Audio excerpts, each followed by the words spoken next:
আপনাদের উদ্দেশ্যে আমি প্রথমে একটি কথা বলতে চাই, সেটা হলেই আপনাদের যে প্রশংসাটা আমি শুনেছি, সত্যিই যদি আলহামদুলিল্লাহ এই সচেতনতা যদি আপনার মধ্যে এসে যেয়ে থাকে যে আপনি একজন সচেতন মুসল্লি, বাস এই জিনিসটা আমি এই ভাষায় ব্যবহার করলাম।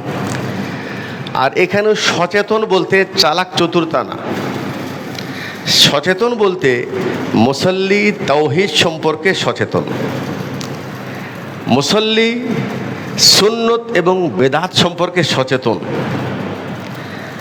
এই নিয়ামত যদি আপনি সত্যি পেয়ে থাকেন, কে পেয়েছেন আমি জানি না, এই জ্ঞান যদি আপনার ভিতরে এসে থাকে, আমি আপনাকে বলবো আল্লাহ তাআলা আপনাকে এই পৃথিবীর সবচেয়ে বড় নিয়ামত দিয়েছে। কেন বললাম?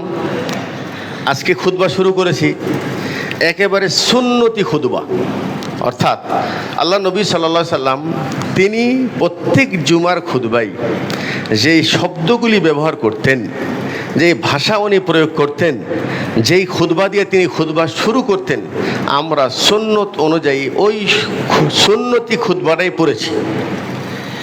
আপনি খুতবার অর্থকে একটু অনুধাবন করেছেন?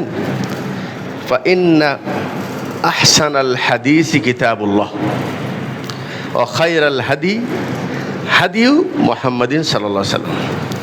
দুনিয়ায় গায়ের জোর খেটে অনেক কিছু করা সম্ভব, মুখের চাপাবাজি করে অনেক কিছু করা সম্ভব, মানুষকে নিজের পক্ষে নিয়ে এসে কোনো একটা বিষয় দুনিয়ায় বাস্তবায়ন করা এটা সহজ। কিন্তু আপনি যে ইবাদত করবেন, এই ইবাদতটা আল্লাহর কাছে কবুল হওয়ার জন্য সেখানে কিন্তু এই সংখ্যা, জোর আর এটা আন্দোলন এগুলি কিছু চলবে না। সেখানে চলবে কি, যে আপনার ইবাদতটি আপনি কেন করেছেন আর ইবাদতটি করেছেন কোন তরিকায়।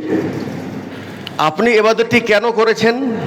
যদি লিল্লাহ, যে কোনো ইবাদত আল্লাহর সন্তুষ্টির জন্য যদি করে থাকি, তাহলে সেই ইবাদত একটি ছোট্ট ইবাদত হলেও ওই ইবাদতের পাওয়ার অনেক বেশি।